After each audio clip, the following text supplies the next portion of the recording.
जय हिंद साथियों।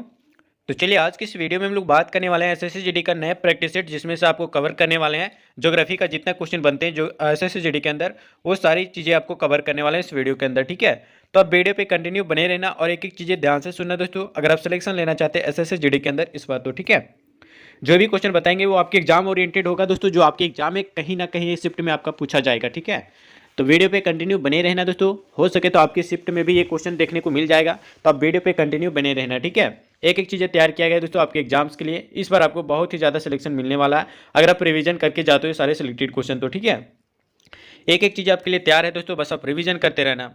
चलिए वीडियो को काफ़ी देर ना करते वीडियो को शुरू करते हैं, लेकिन इससे पहले बता दें, अगर आप वीडियो पर नए हो तो वीडियो को लाइक कर लेना, अगर आप चैनल पर नए हो तो चैनल को सब्सक्राइब करके नोटिफिकेशन ऑल पे सेलेक्ट कर लेना। इस पर सिलेक्शन आपको एसएससी जीडी का सिलेक्शन बेच का सिलेक्टेड क्वेश्चन आपको 100% सिलेक्शन की ओर लेके जाएगी। ठीक है, तो चलिए कंटिन्यू शुरू करते हैं। और बता दें दोस्तों इससे पहले कि जो भी बच्चे ये सारे सिलेक्टेड क्वेश्चन का अगर पेड पीडीएफ ज्वाइन नहीं किए तो जाके ये पेड पीडीएफ आप ज्वाइन जरूर कर लेना। ठीक है, जो कि आपको मिलेगा दोस्तों 100% सिलेक्शन। सबसे पहले आप ये पेड पीडीएफ जो कि ले लेना। ठीक है, ये पेड पीडीएफ दोस्तों ये दिए गए व्हाट्सएप नंबर पर मिलेगा, जो आपको 100% सिलेक्शन की ओर लेके जाएगी। ठीक है, तो जो भी बच्चे ये करना चाहते हैं तो आप अच्छे से कर लेना। ठीक है, जाके रिवीजन। वीडियो को कंटिन्यू शुरू करते हैं।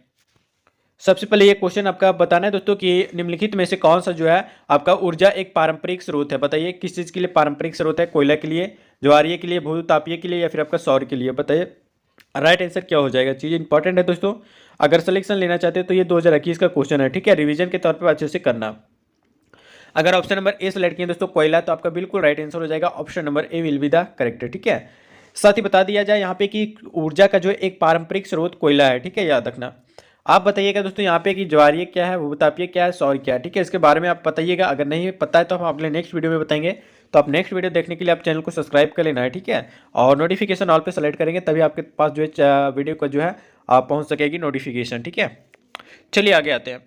और अगला क्वेश्चन दोस्तों यहाँ पे आपका पूछा गया, बताना है दोस्तों कि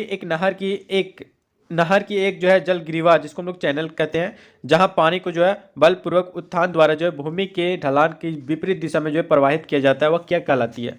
कमान क्षेत्र कहलाती है, उत्थानपन प्रणाली कहलाती है, जलोत्सारण कहलाती है, या फिर दोस्तों आपका जल भृत कहलाती है। बताइए राइट आंसर क्या हो जाएगा। चीज़ें इंपॉर्टेंट है दोस्तों, सिलेक्शन की ओर लेके जाएंगे। अगर सिलेक्शन लेना चाहते हैं तो आप अच्छे से रिविजन कर लेना। ठीक है, बताइए अगर ऑप्शन नंबर बी सेलेक्ट किए दोस्तों तो आपका उत्थानपन प्रणाली, तो आपका बिल्कुल राइट आंसर हो जाएगा दोस्तों, ऑप्शन नंबर बी आपका बिल्कुल सही आंसर हो जाएगा। ठीक है, साथ ही याद रखना कि नहर की एक जो है जल गिरिवा, जिसको हम लोग चैनल कहते हैं, जहाँ को पानी को जो है बलपूर्वक उत्थान द्वारा जो है भूमि की जो है ढलान को जो है विपरीत दिशा में जो है प्रवाहित करना होता है। ठीक है, उत्थानपन प्रणाली कहलाती है। याद रखना तो इंपॉर्टेंट है आपके एग्जाम्स के लिए। ठीक है, बार बार बता रहे हैं दोस्तों, अगर सिलेक्शन लेना चाहते हैं तो आप ये पेड पीडीएफ को जरूर ज्वाइन करना। ठीक है, ये पेड पीडीएफ आपको सिलेक्शन की ओर लेके जाएगी। बताना है तो कि किस श्रेणी को जो है ऊपरी एशिया की रीढ़ के रूप में जाना जाता है। काकाकोरम श्रेणी, कैलाश श्रेणी, जस्कर श्रेणी, या फिर आपका लद्दाख श्रेणी।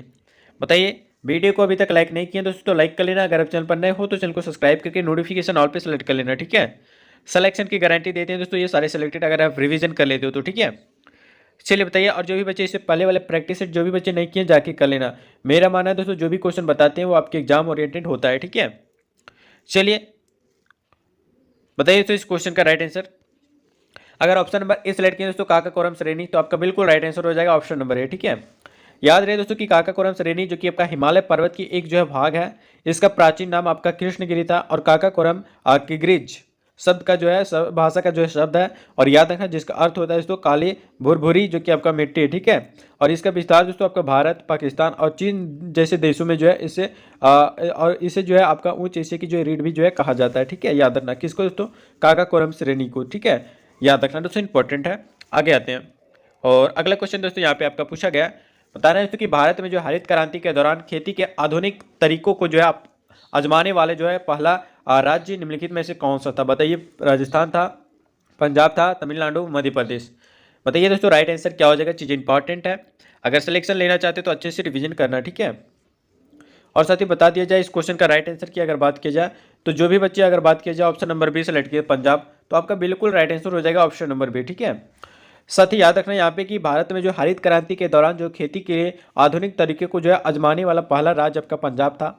और याद रखना कि पंजाब में जो है 1960 में, कब दोस्तों आप डेट याद रखना, पंजाब में जो है 1960 के जो है दशक में जो है शुरू की हरित क्रांति ने जो है राज्य में जो है तेजी से कृषि क्षेत्र में जो है आपका शानदार विकास किया था। ठीक है।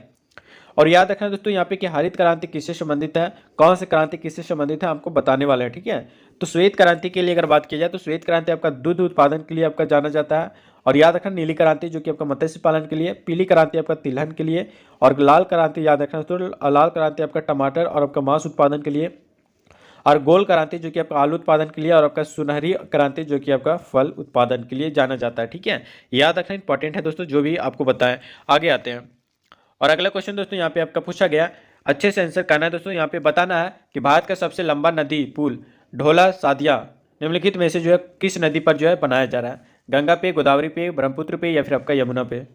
बताइए दोस्तों राइट आंसर क्या हो जाएगा। चीज़ें इंपॉर्टेंट है दोस्तों, सिलेक्शन की ओर लेके जाएंगे आपको 100%। ठीक है। चलिए बताइए राइट आंसर क्या हो जाएगा।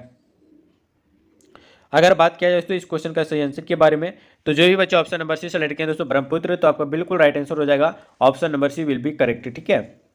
साथ ही याद रखना कि भूपेन हजारिका सेतु या फिर आपका ढोला सादिया पुल का जो है भारत का जो है सबसे लंबा पुल है, जिसका उद्घाटन दोस्तों 26 मई 2017 को किया गया था। ठीक है। कल दोस्तों 26 मई 2017 को जो है प्रधानमंत्री नरेंद्र मोदी के द्वारा जो है किया गया था। और याद रखना दोस्तों यह जो कि आपका 9.15 किलोमीटर और जिसको हम लोग आपको 5.69 मील लंबा जो है सेतु है, जो कि आपका लोहित नदी पर बना हुआ है। ठीक है।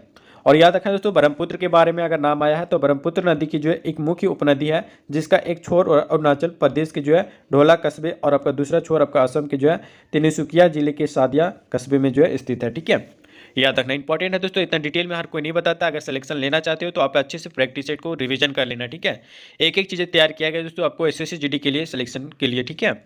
आगे आते हैं और अगला क्वेश्चन दोस्तों यहाँ पे आपका पूछा गया, बताना है कि निम्नलिखित में से किस राज्य में जो है एक आधिकारिक रामसर स्थल लोनार झील में स्थित है। बताइए, महाराष्ट्र में, तमिलनाडु में, या फिर दोस्तों आपका हरियाणा में, या फिर आपका पंजाब में।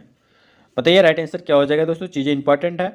अगर ऑप्शन नंबर ए सेलेक्ट किया दोस्तों तो आपका महाराष्ट्र आपका बिल्कुल राइट आंसर हो जाएगा, option number A will be correct answer. ठीक है। साथ ही याद रखना यहाँ पे कि रामसर स्थल का जो है आशय ऐसे आर्द्र भूमि के क्षेत्र जो आपका जैव विविधता के लिए जो बहुत महत्वपूर्ण है, इंपॉर्टेंट है। ठीक है। उन महत्वपूर्ण स्थलों को जो है रामसर संधि के अंतर्गत संरक्षित किया गया है। और यह संधि दोस्तों याद रखना कि वर्ष 1975, कब दोस्तों याद रखना, वर्ष 1975 से जो है आपका प्रभावी है। वर्तमान में दोस्तों याद रखना कि भारत में जो है वर्तमान में आपका 75 कितना दोस्तों आप याद रखना 75 राम स्थल शामिल है, और लोनार झील महाराष्ट्र राज्य में स्थित है। ठीक है। और ये भी याद रखना दोस्तों यहाँ पे कि रामसर स्थल जो कि याद रखना रामसर साइट्स जो है दोस्तों ये आपका इसके अंतर्गत आता है, महाराष्ट्र के अंतर्गत। ठीक है। याद रखना। आगे आते हैं और अगला नेक्स्ट क्वेश्चन आपका पूछा गया है दोस्तों, बताना है कि 12 लाचा दर्रे के जो दो किनारों से निकलने वाली दो आपका जल धाराएं चंद्र और आपका भागा निम्न में से कौन सी नदी बनाती है, झेलम, चिनाब, रावी, या फिर आपका सिंधु। बताइए दोस्तों राइट आंसर क्या हो जाएगा। चीज़ें इंपॉर्टेंट है, 100% आपको सिलेक्शन दिलाएंगे इस बार। ठीक है। अगर सिलेक्शन लेना चाहते तो गारंटी आपका एक भी क्वेश्चन नहीं छूटेगा अगर ये सारी रिवीजन कर ले तो। और बता दें दोस्तों जो भी बच्चे ये पेड पीडीएफ को ज्वाइन नहीं किए तो ये पेड पीडीएफ जो आपको 100% सिलेक्शन तक लेके जाएगी। ठीक है। तो ये पेड पीडीएफ जो भी बच्चे सिलेक्शन के लिए चिंतित है, आप ये पेड पीडीएफ एक बार रिवीजन करके जाना है तो ये दिए गए व्हाट्सएप नंबर पर मिलेगा, जो आपको 100% सिलेक्शन की ओर लेके जाएगी। ठीक है। चलिए बताइए राइट आंसर क्या हो जाएगा। अगर ऑप्शन नंबर बी सेलेक्ट किया दोस्तों चेनाब, तो आपका बिल्कुल राइट आंसर हो जाएगा, option number B will be the correct answer. ठीक है।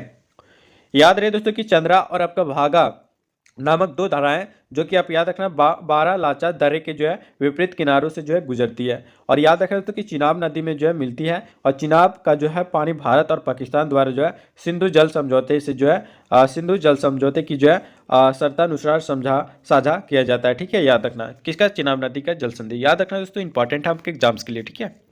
आगे आते हैं और अगला क्वेश्चन दोस्तों यहाँ पे आपका पूछा गया कि निम्नलिखित में से कौन सा संग्रहालय कटक में स्थित है। बताइए, नेताजी जन्म स्थान संग्रहालय, या फिर आपका भारतीय संग्रहालय, या फिर आपका राष्ट्रीय संग्रहालय, या फिर आपका सलार जंग संग्रहालय। बताइए राइट आंसर क्या हो जाएगा। चीज़ें इंपॉर्टेंट है दोस्तों, बताइए सिलेक्शन की ओर लेके जाएंगे दोस्तों अगर 100% रिवीजन करते हो तो। ठीक है। बस जो भी बच्चे अच्छे से नहीं पढ़ पा रहे हैं बस आप वीडियो को देखते रहिए और क्वेश्चन का आंसर देने का प्रयास करते रहिए। ठीक है। एक एक क्वेश्चन याद हो जाएगा दोस्तों आपको वीडियो देखने से। ठीक है। जो भी बच्चे बार बार रिवीजन करें उसका सिलेक्शन की गारंटी है, ठीक है। अगर आप नहीं देख रहे तो आप भूल जाइए कि आपका सिलेक्शन एसएससी के अंदर होने वाला है, ठीक है। चलिए बताइए राइट आंसर क्या हो जाएगा। अगर ऑप्शन नंबर ए सेलेक्ट किए दोस्तों नेताजी जन्म स्थान संग्रहालय, तो आपका बिल्कुल राइट आंसर हो जाएगा ऑप्शन नंबर ए। साथ ही याद रखना कि नेताजी सुभाष चंद्र बोस जिस घर में रहते थे उसका नाम दोस्तों याद रखना जानकीनाथ भवन था, और जिसे दोस्तों याद रखना कि बाद में एक संग्रहालय में जो है परिवर्तित कर दिया गया। याद रखना कि यह पर्यटकों में काफ़ी लोकप्रिय माना जाता है, ठीक है। और याद रखना दोस्तों कौन कौन सा संग्रहालय कहाँ पे स्थित है, तो सबसे पहले आप याद रखना दोस्तों जो कि आपका याद रखना कि राष्ट्रीय संग्रहालय का नाम आया तो ये दोस्तों आपका दिल्ली में स्थित है। और याद रखना भारतीय संग्रहालय जो कि आपका कहाँ पे है, तो कोलकाता में है। एक दोस्तों सालार जंग संग्रहालय, तो ये आपका हैदराबाद में है। और एक संग्रहालय आप याद रखना कि प्रिंस ऑफ वेल्स संग्रहालय जो कि आपका मुंबई में है, ठीक है। एक याद रखना दोस्तों आपका सरकारी संग्रहालय जो कि आपका चेन्नई में है। और एक याद रखना दोस्तों नेपियर संग्रहालय जो कि आपका कहाँ पे है, तो याद रखना तिरुवनंतपुरम में है, ठीक है। तो जितने भी संग्रहालय आपको बता रहे हो दोस्तों ये अच्छे से याद करना, ठीक है, जो कि पूछा जाता है आपके एग्जाम में, ये एसएससी जीडी के अंदर पूछा गया क्वेश्चन है, ठीक है। रिवीजन करेंगे दोस्तों तो आपका सिलेक्शन 100% होगा, बस आप रिवीजन करते रहना, ठीक है। आगे आते हैं और अगला क्वेश्चन दोस्तों यहाँ पे आपका पूछा गया कि भारतीय वन जीव संरक्षण अधिनियम किस वर्ष जो है लागू किया गया था, बताइए। 1974 में, 1973 में, 1972 में, या फिर आपका 1970 में, बताइए। तो राइट आंसर क्या हो जाएगा, चीज़ इंपॉर्टेंट है, सिलेक्शन की ओर लेके जाएगा ये सिलेक्टेड क्वेश्चन आपको, ठीक है। बट जो भी बच्चे अभी तक वीडियो को लाइक नहीं किए तो लाइक कर लेना। अगर आप चैनल पर नए हो तो चैनल को सब्सक्राइब करके दोस्तों नोटिफिकेशन को ऑल पे सेलेक्ट कर लेना। अगर सिलेक्शन लेना चाहते हो तो ये आपको चैनल सिलेक्शन तक लेके जाएगी, ठीक है। बस जो भी चीज़ें बताई जाती है बस उसको अच्छी तरीके से करना है, ठीक है। चलिए बताइए राइट आंसर क्या हो जाएगा। अगर ऑप्शन नंबर सी सेलेक्ट करें दोस्तों वर्ष 1972 में जो है भारतीय वन संरक्षण अधिनियम को जो है लागू किया गया था, ठीक है। और ये भी याद रखना दोस्तों यहाँ पे कि भारत सरकार ने जो है वन्य जीव जो कि आपका संरक्षण अधिनियम जो कि आपका वर्ष 1972 में जो है आपका देश के वन्य जीवों की जो सुरक्षा प्रदान करने के जो है और अवैध शिकार तस्करी और आपके व्यापार को नियंत्रित करने के लिए जो है उद्देश्य से जो है लागू किया गया था वर्ष 1972 में, ठीक है, याद रखना। आगे दोस्तों आते हैं अगला क्वेश्चन दोस्तों यहाँ पे आपका पूछा गया प्यार मोहब्बत से आंसर बताना है, ठीक है। पूछा गया है दोस्तों कि पर्वत मंजीरा और आपका मनेर नदियाँ किस नदी की जो है दाहिनी सहायक नदी है, बताइए। गोदावरी की, या फिर दोस्तों आपका कृष्णा की, कावेरी की, या फिर आपका नर्मदा की, बताइए राइट आंसर क्या हो जाएगा। चीज़ इंपॉर्टेंट है दोस्तों, अगर ऑप्शन नंबर ए सेलेक्ट किए दोस्तों गोदावरी तो आपका बिल्कुल राइट आंसर हो जाएगा ऑप्शन नंबर ए, ठीक है। याद रहे दोस्तों यहाँ पे कि पर्वत नदी जो कि आपका परवर नदी और आपका मजीरा नदी और आपका मनेर नदी जो कि आपका गोदावरी नदी की जो है दाहिनी सहायक नदी है, ठीक है, याद रखना। आगे दोस्तों आते हैं और अगला क्वेश्चन दोस्तों यहाँ पे आपको पूछा गया बताना है दोस्तों यहाँ पे क्या स्टैच्यू ऑफ यूनिटी किस राज्य में कहाँ पे स्थित है, ठीक है, बताइए। केवड़िया में, ललितपुर में, पटना में, या फिर आपका भिलाई में, बताइए। तो राइट आंसर क्या हो जाएगा। चीज़ें इंपॉर्टेंट है, स्टैच्यू ऑफ यूनिटी कहाँ पे स्थित है और राज्य भी आपको बताना है कि कौन से राज्य में ये आपका बनाया गया, ठीक है, स्टैच्यू ऑफ यूनिटी। इसका बताना है तो टोटल ऊंचाई भी कितना है ये भी आपको बताना है, ठीक है। चलिए बताइए अगर ऑप्शन नंबर ए सेलेक्ट किया तो केवड़िया में, तो आपका बिल्कुल राइट आंसर हो जाएगा ऑप्शन नंबर ए, ठीक है। याद है दोस्तों स्टैच्यू ऑफ यूनिटी जो कि आपका केवड़िया में स्थित है, और याद रखना दोस्तों जो कि आपका गुजरात राज्य में स्थित है, ठीक है, केवड़िया। और याद रहे दोस्तों कि यह भारत के जो प्रथम उप प्रधानमंत्री और आपका दोस्तों प्रथम गृह मंत्री सरदार वल्लभ भाई पटेल को जो है समर्पित एक जो है महान स्मारक है। और याद रखना कि यह जो है एकता के भाव को जो है प्रदर्शित करती है, ठीक है, याद रखना इंपॉर्टेंट है दोस्तों। और इसकी टोटल ऊंचाई की बात करें तो 182 मीटर के लगभग में है, ठीक है, याद रखना। आगे आते हैं और अगला क्वेश्चन दोस्तों यहाँ पे आपका पूछा गया बताना है दोस्तों कि समुद्री निकायों और आपका समुद्र में जो है डैश पानी होता है, कैसा पानी होता है समुद्र में, आपको बताना है। खारा पानी, कड़वा पानी, खट्टा पानी, या फिर आपका मीठा पानी, बताइए दोस्तों राइट आंसर क्या हो जाएगा। चीज़ें इंपॉर्टेंट है, 100% आपको सिलेक्शन की ओर लेके जाएगी, ठीक है। चलिए बताइए राइट आंसर क्या हो जाएगा। अगर ऑप्शन नंबर ए सेलेक्ट किया दोस्तों तो आपका बिल्कुल राइट आंसर हो जाएगा ऑप्शन नंबर ए, खारा पानी, ठीक है।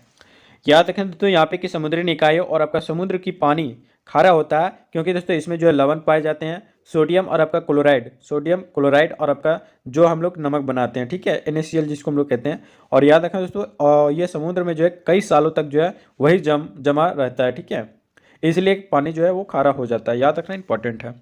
आगे आते हैं और अगला क्वेश्चन दोस्तों यहाँ पे आपका पूछा गया है बताना है दोस्तों डैश और आपका कौन सा नदी और डैश और आपका ताप्ती नदी एक दूसरे के लगभग समानांतर जो कि आपका बहती है लेकिन दोस्तों विपरीत दिशाओं में खुद को जो है खाली कर लेती है, ठीक है, बताइए राइट आंसर क्या हो जाएगा।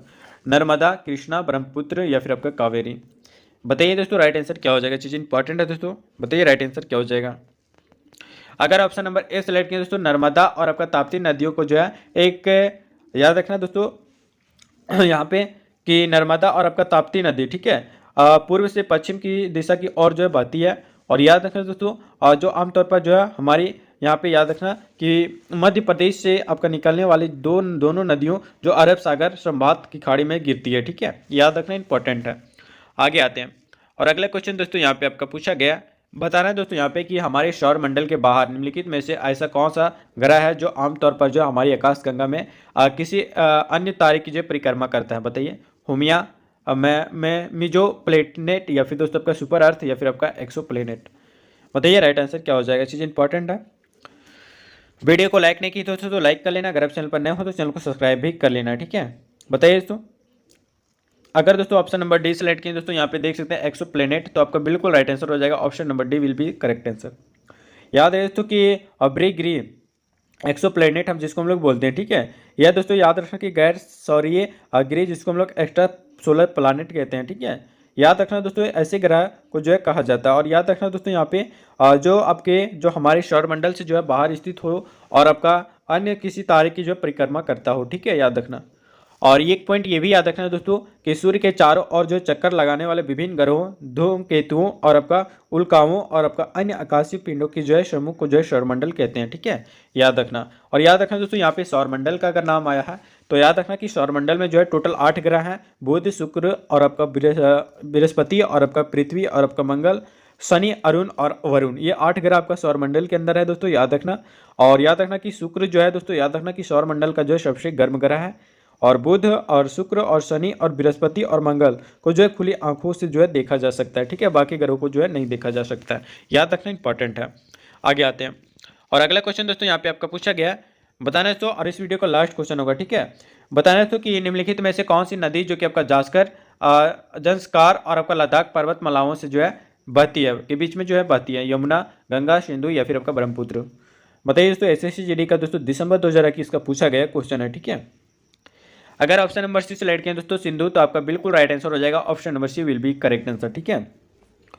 याद है दोस्तों कि जास्कर जो और आपका लद्दाख के बीच में सिंधु नदी बहती है। और याद रखना कि सिंधु नदी जो कि आपका लद्दाख की जो है जीवन रेखा है, लेह और लेह, रो और आपका बासगो आदि सिंधु नदियों की जो है किनारे जो है बसे हुए हैं, ठीक है, याद रखना इंपॉर्टेंट है दोस्तों आपके एग्जाम्स के लिए।